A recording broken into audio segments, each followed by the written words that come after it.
Recording in progress. Today's daf we're going to be learning is Yoma Daf Ayin Vav. Today's daf is dedicated by Danny and Sarah Borelowitz in honor of the bar mitzvah of our grandson Ariel Borelowitz on Parshat Balak.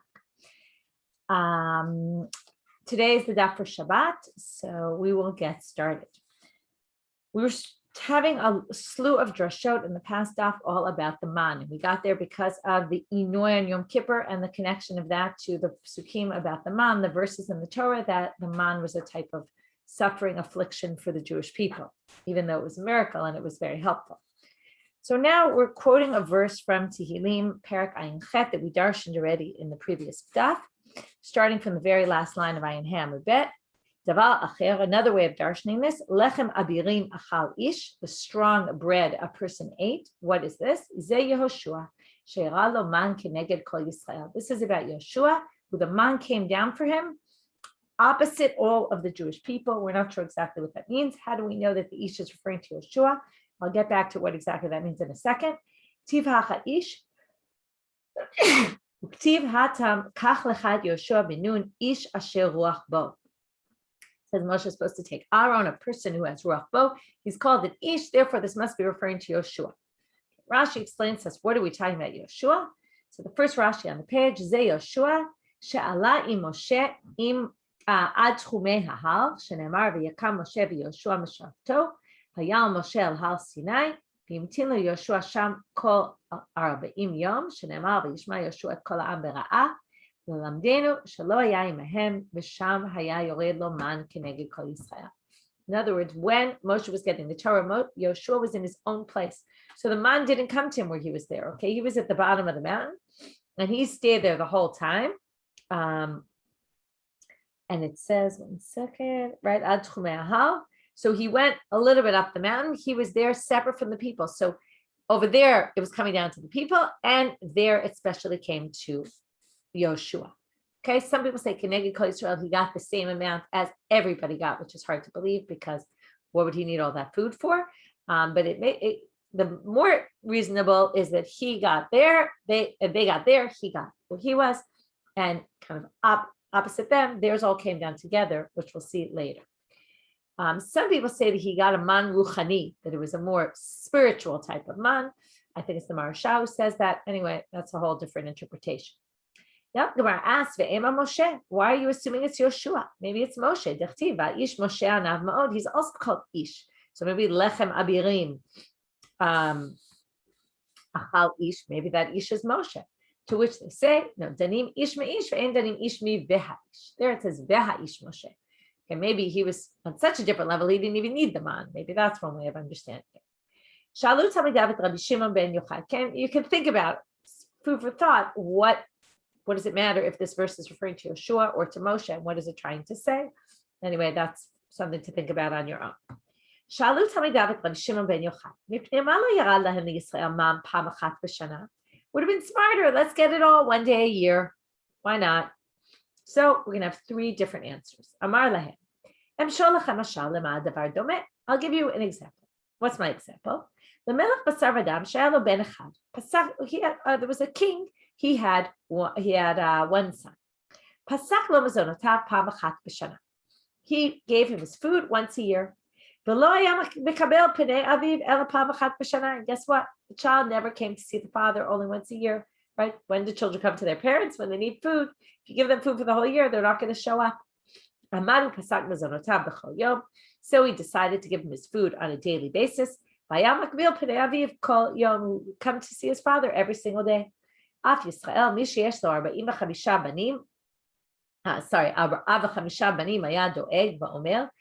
just like the Jewish people, someone who had 4 or 5 children would be worried and say, this is what we discussed a few pages ago, that the idea of the man is they don't know when it's coming.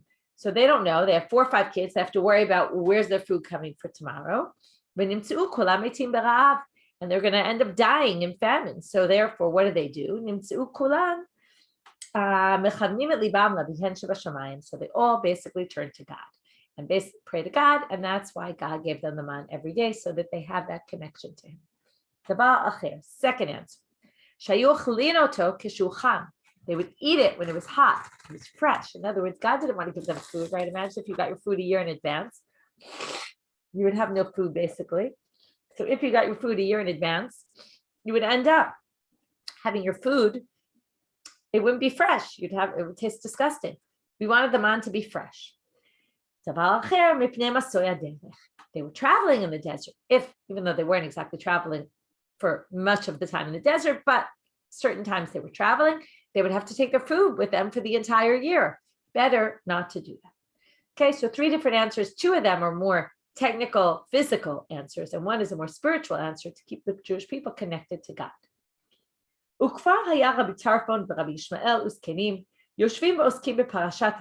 Okay, there were another few rabbis, Rabbi Tarfon, Rabbi Ishmael, we're talking about the man.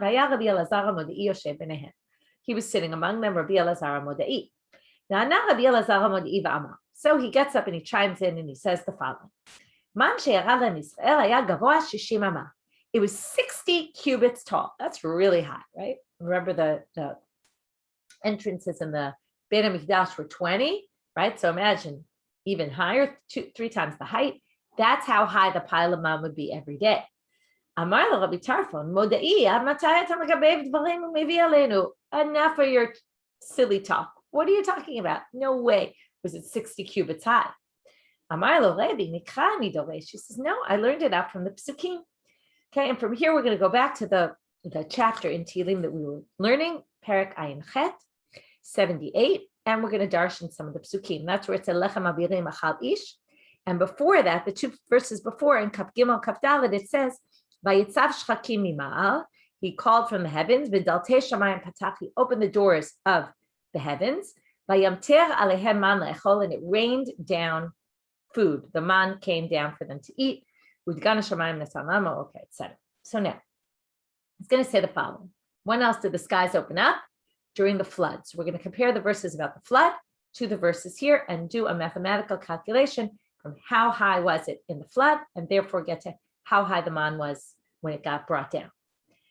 So he says the following.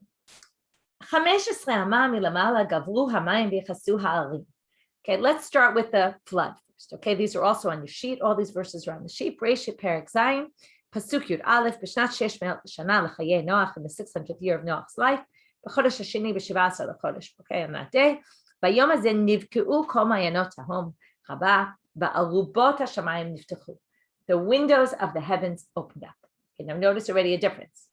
In the story, we were in the story of the man in Tehillim, the way it's described, it says the doors opened up. Here it says the windows. Windows are obviously smaller than doors. So that's how we're going to get from 15 to 60. Okay, so let's. So it covered the mountains at a height of 15 cubits. So first they asked, וכי 15 אמה בעמק, 15 אמה בשפלה, 15 בהרים, וכי מאי שורי קיימה. It doesn't make sense. There was 15 cubits high by the mountains, 15 in the valley, 15 on the plains. It doesn't make sense that the water level would be different in every place. ועוד תיבה החסגיה, and how could the teva, the ark, be drifting along at all different heights? אלא נבקעו כל מעיינות תהום רבה, which means, right, that was the beginning of that pasuk, that all the rivers opened up. עד אב שומיה בהדי טורים. בהדר 15 אמה מלמעלה גברו המים. In other words, the water leveled out. It was level at a level height, and it was 15 cubits high from where it got to, from the, how would you say this? From the second, it would then, right, leveled out. Right. It basically, the water was everywhere at a height of 15 from the bottom from the mountains, not from the valley, not from the plains, but from the mountains. It was 15 cubits high. Okay, so it wasn't 15 everywhere. It was 15 high from the mountains. So now they say ve'eze midah meruba, midah tova, midah puranut. When you have good things happening and bad things, usually which is a greater one? God bestows his good things upon us in a much bigger way than the bad things. So really the good is better than, is usually more great than the bad. And here we're going to prove it. By the bad, it says, and the windows of the sky opened up. B'midah tova, by the man it says, hu omer vayitzav shchakim imal v'dalte shamayim patach. This is what I described before. In the flood, the windows. In the man, the doors. Now, kama arubot yesh b'delet. What's the ratio of windows to doors? So they say arba, 4 windows per door. Hare kan shmona. So if there's 2 doors, because it says daltei hashamayim, the doors of the heavens opened up. So you end up with 8 windows worth. And how many windows worth in the flood? 2. So if 2 windows is 15, then times 4 times that amount. If you want to get to 8 windows, multiply 15 by 4 and you get to 60. Tanya, Isi ben Yehuda Omer, man she'erav lem Yisrael hayam mitgaber v'oleh ad shero'in oto kol machei mizrach u'ma'arav. Okay, another brayta that shows the same thing Elazar Modei said, which is the man was this huge pile that everyone could see. So he didn't say that everyone could see, but we assume. But here Isi ben Yehuda says, everyone from the Mizrach and the Ma'arav, east and west, all the kings were able to see. Shenema, taroch lefanai shulchan neged sorerai. Okay, this is from another chapter in Tehillim. This is what we sing, Sudash L'Shid often. Hashem ro'i lo echsal. So, taroch lefanai shulchan neged sorerai. Make a shulchan, show the food before those who want to kill me, my tzorai, my enemies. So here you see the man was the shulchan that God showed to everybody, showing God's greatness. Kosi revaya, it says there kosi revaya. So Amar David Shma Minakis, Kasa de David la'al meda'ate, the cup of David in the world to come. Matan ve'esrim v'chad log machzik. It held 221 log. Shenemar, how do we know where we get to this number?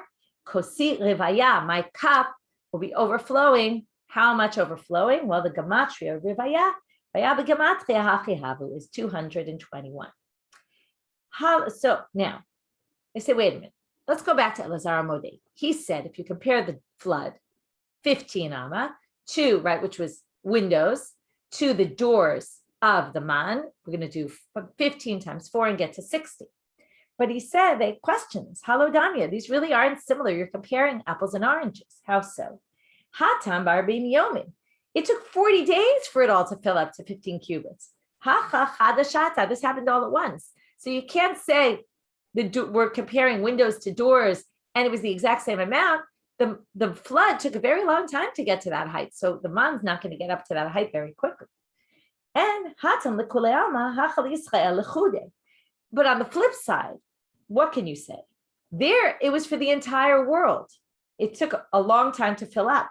This was just for the Jewish people alone, and therefore it might have filled up much more quickly because it was just in one area. That was contained. This was contained. That was all over the world.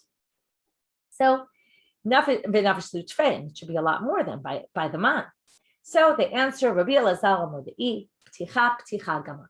It's true you can ask questions. In this direction, you can ask questions. In that direction, but in the end, forget about comparing. It's not because we did all this math, but we can learn it from somewhere else. In other words, the fact that they're equivalent, and then we could do the mathematical equation, is because they both say pticha.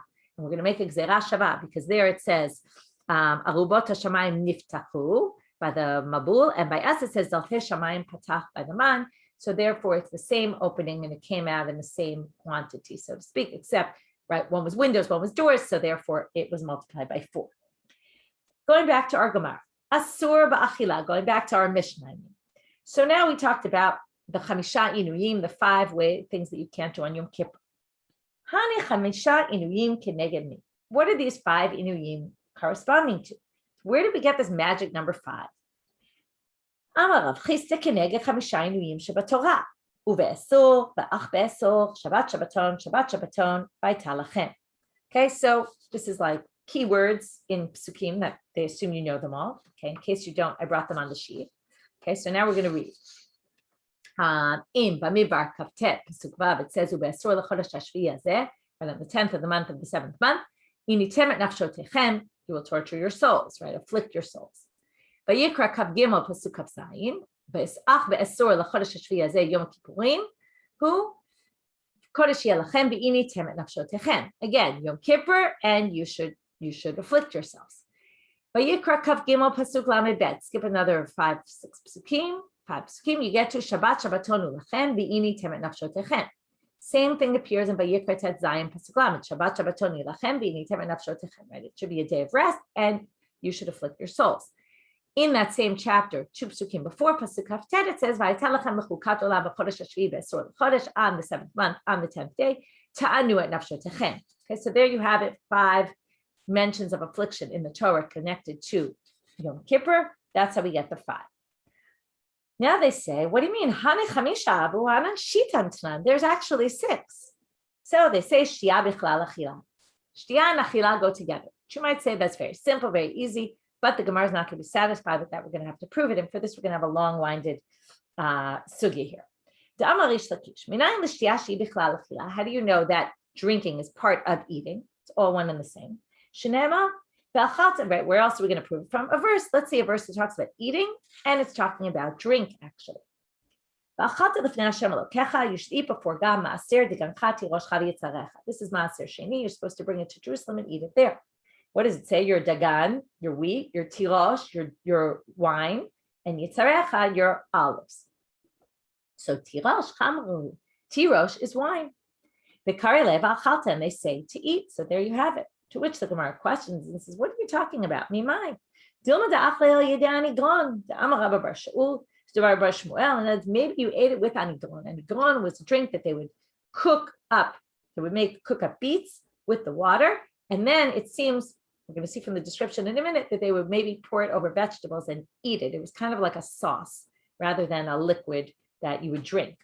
To Amar Rabba Bar Shmuel, how do we know this? He said, "Anigon maya desilka." It's water mixed with beets, and or some sort of spinach, like the char, the leaves that come with the beets.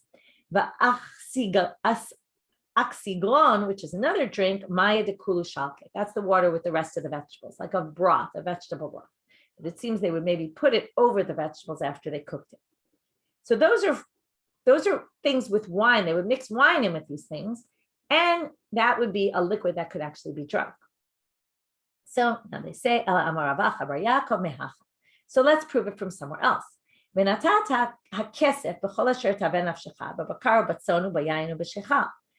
this is talking about Maaser Sheni. So again, this is going to help prove the verse before when we said you eat your Maaser Sheni. What does it list for Maaser Sheni? It goes for bakar, tzon, yayin, and shechal.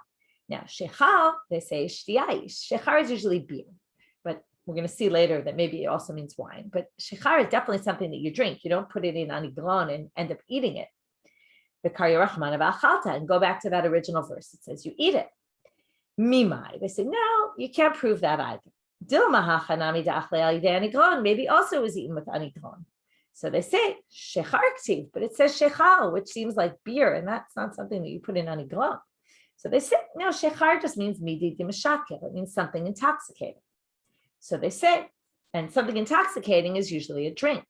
So now they say, sorry, I didn't read it well. Shechar tiv, which means midi dimashake. In other words, it's not aniglon. Aniglon is a cooked wine, which doesn't get you intoxicated. This says shechar, which means, what is shechal? It means something that's mishakel. It gets you drunk. So therefore, it must be a drink. Then they say, no. I'll show you food that can get you drunk. Dilma dvela ki elit. If you have this type of dates, you can actually get drunk from it. Okay, a dvela that they would make. It was a pressed dates that they would make in, or maybe actually it's pressed figs that they would make in a place called ki elit. Titania achal dvela ki elit v'shata dvash v'chalav v'nichnas l'mikdash. If you ate this and then you went and you drank honey and milk and you went into the temple. Chayav, remember the Kohanim are not allowed to be drunk in the temple. So if you did this and you went and did the work in the temple, you would be liable. So there you see, it could be something mishaker, could actually be food. So the shechar doesn't necessarily prove that it's a liquid. So they say, well, Eliyalev shechar mi nazir. You could learn shechal from Xera Shabbat to the Nazir. By the Nazir, it says you can't have wine and shechal. Okay, malahalan yayin, afkan yayin. There it's clearly wine because it's talking about, it doesn't mean beer, by the way, in there. Because the Nazir's allowed beer, he can't have wine. And there it's clearly wine that we're talking about. So therefore, it is wine, which is again, right back to saying that it's a liquid. And therefore, you can't right, and therefore we're back to proving that this ve'achalta, when it comes to the maaser, is a liquid, and yet it says ve'achalta. So there you have shtiya bichlal achila, that it's included in that. Now the Gemara says, 1 minute, tirosh chamlahu. You really want to say that tirosh is wine, okay? Going back to the original pasuk. So we tried to prove it first from tirosh. Then we said you can't prove it from tirosh because tirosh could be something else. And then we said, 1 second, let me go back. We said we want to prove it from tirosh. And then we said, no, it could be tirosh is still wine, but it could be wine that could be drunk through anigron. So then we forgot the tirosh. We went to the shechar and we tried to prove it from shechar, which in the end we made the comparison to the nezir and said this must be wine.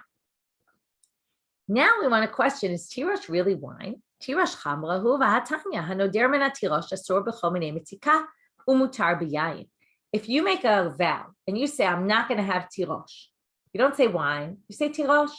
That includes sweet things like grapes and sweet fruits, but it doesn't include wine because people don't call tirosh wine. So now they say, wait a minute. You want to say that tirosh is not wine, but wait a minute, and that it's grapes or things like that. Galav hamrahu, it's really not. B'haktiv, I'm going to prove for you from Sukkim that it seems like it's clearly wine. The tirosh yinovev betulot, and it's going to talk about tirosh and the kinds of things that make people drunk. Now, you don't get drunk on grapes, you get drunk on wine. Tirosh causes the virgins to get drunk. Davar haba min tirosh yinovev betulot. So they say, oh no, it could be something that comes from tirosh. Tirosh is grapes, but wine that comes from tirosh could cause this drunkenness. The tirosh in your vats will explode or kind of go all over, cause people again to get drunk. So again, they say davar, right? And what's in vats? You don't put grapes in vats, you put wine in vats. So again, they'll answer davar haba min tirosh yikavecha yifrotzu. In other words, things that come from tirosh that go in your vats. Again, the raw ingredient is the grapes. What comes from there will cause it. V'haktiv, but here's going to be a problematic verse. Znut v'yayin b'tirosh yikach lev. Znut, right, having sexual promiscuity, and yayin, or prostitution, you could call it, and wine, and tirosh. Okay, now you might say, why does it say wine and why does it say tirosh if tirosh is wine? But the idea is that maybe tirosh is a type of wine, and it says yikach lev, it will cause people's hearts to turn away, meaning it will get people drunk. Again, we're talking wine. Ela dekule alma tirosh chamrahu. So therefore, you have to assume that tirosh is wine. So now we're going to say, because it's clear from those verses. So we're back to this problem with the Braita. Why does it say anoder min tirosh asor b'chol minei mitzika, but can drink wine, just can't drink can't eat grapes? This is an interesting distinction. There was the way people spoke in the time of the Bible, and the way people spoke in the time of the Tanakh, and the way people spoke in the time of the Gemara. In the time of the Gemara, people, or the Mishnah, people no longer use the word tirosh to mean wine. All the verses were coming from the Tanakh. That all they meant tirosh was wine. But nowadays, it's different. People use tirosh to mean grapes, which means that if I take a neder, what wording do we go by? Of course, we don't go by the wording of the time of the Torah, because in Nidarim, and we'll get to this when we learn Masechet Nidarim, it's all about what did you mean when you said it. And obviously, you're using the language from nowadays, whatever nowadays is.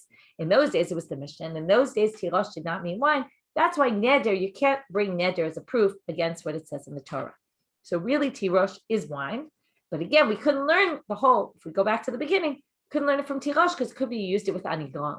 Okay, in the end, they learn it from shechar because shechar can't be used with anigron because it has to be davar shemishakel, causes you to get drunk, and therefore it must be wine. And it says ve'achalta, that means they ate it. That means drinking is part of eating also, and that's why achila and shtiya are counted as one in this list of 5 things. They really count only as one. Now, we talked about wine. We're going to have some more things about wine. Amai karle yayin, amai karle tirosh. If tirosh really means wine, why is it sometimes called wine and sometimes called tirosh? Yayin shemevi yalala la'olam. Why is it called yayin? Because it brings yalala, screaming, to the world, because people sin and it causes pain and suffering and terrible things. Tirosh shekol mitgarebo na'asa rash. Tirosh comes to the word rash, which is a poor person. Anyone who gets involved in it and tempted by it will become poor. Rav Kahana Rami ktiv tirash v'karina tirosh. He brings a contradiction. He says it says tirash without a yud, a vav, but it's read as tirosh. So what does this mean? Tirash sounds like rosh, meaning head. Zacha nase rosh, lo zacha nase rash. If you drink, it all depends on what kind of person you are. We all know this to be the case, right? Sometimes drinking brings out good in people, and sometimes drinking brings out bad in people, right? It's one of these things that can go either way. Very apropos for Yom Kippur. We're thinking about, tshuva, and where, right, we have the two seirim we talked about all along, that one could go that, right? Each is kind of equal, and it could go that way and that way, and it depends on, right, your life in front of you. You can choose which path. Likewise, drinking is a reflection on you. If you're worthy, then you'll become a leader. If you're not worthy, you'll become poor. Rami Ktiv, another, or Hainu de Rava, or Rava Rami Ktiv, Yisamach, Yishamach, Ukrinan Yisamach. Okay, Yain Yisamach Levav Enosh. Wine makes people happy. Zachat Misamcho. If you're worthy, it'll make you happy. Lo Zachat Mishamimo, right? It's a matter of where you put the dot. Mishamimo, Shmama is desolate. It will make you desolate, wipe you out. And this is what Rava says, Chamra v'reichani pikhin. Wine and beautiful smelling things can make you wiser. Okay, it has the potential, but you have to use it properly. How do we know that washing and bathing and anointing is called affliction?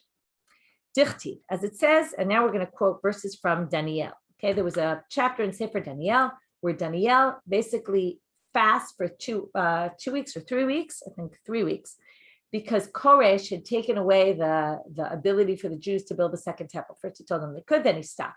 So Daniel fasts for 3 weeks. And it says here, Lechem chamudot lo achalti. I didn't eat fine, refined bread. Okay, meaning he only ate bran, like the bad bread. Ubasal v'yayin lo ba'al pi. Okay, he didn't fast, meaning he did not eat anything for 3 weeks. But he didn't have wine and meat, besuch lo safti, and I didn't anoint my body with anything. So here you see that anointing goes together with affliction. How do we know it comes with affliction? We'll see in a minute. First they say, my lechem chamudot lo achalti. This is what I explained already. Amar Rav Yehuda Borei de Rav Shmuel bar Shilat. Afilu nama dechiti dechyata lo achal. I didn't eat any refined bread. Umenala dechashiv ki inoi. How do we know that this is all considered inoi, affliction? Another verse there in that chapter.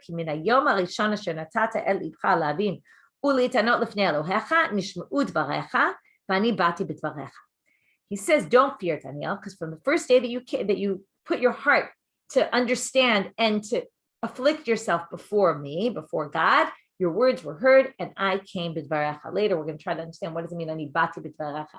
I came with your words. We'll have to understand that later. So there you see, he afflicted himself, and sicha was mentioned. So eshkachan sicha v'chitza minalan. So we see about anointing your body with oil. What about bathing? This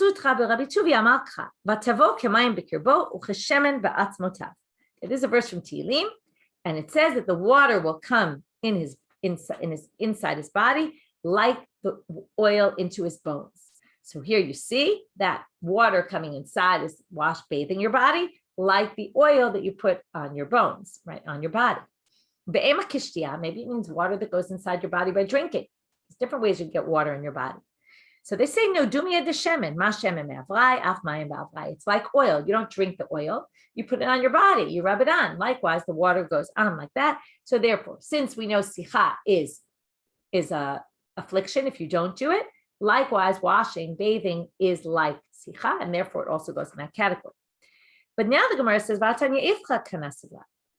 we see exactly the opposite, that the water is translated as drinking water and not on your body bathing.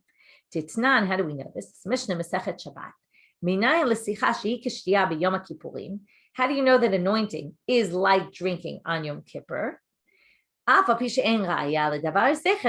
Even though there's no proof, we have some sort of reference.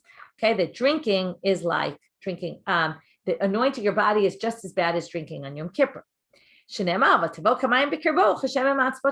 have it. The mayim goes inside, just like that is the anointing. Therefore, anointing is like drinking water. So therefore, it's hard to say that. So Elam Ravashi, forget the comparison. You can learn it from the pasuk itself of Daniel. He says, I didn't anoint my body with anything. Now, anointing your body could be with oil. It could be with water. It's really one and the same. And therefore, sicha includes rechitza in that pasuk. We're going to stop here for today. Then we're going to start. Starts one whole big section, which kind of I stopped mid-sentence. So I'm going to stop here and we'll pick up from what is Anibati B'Parecha at the end of that verse in Daniel.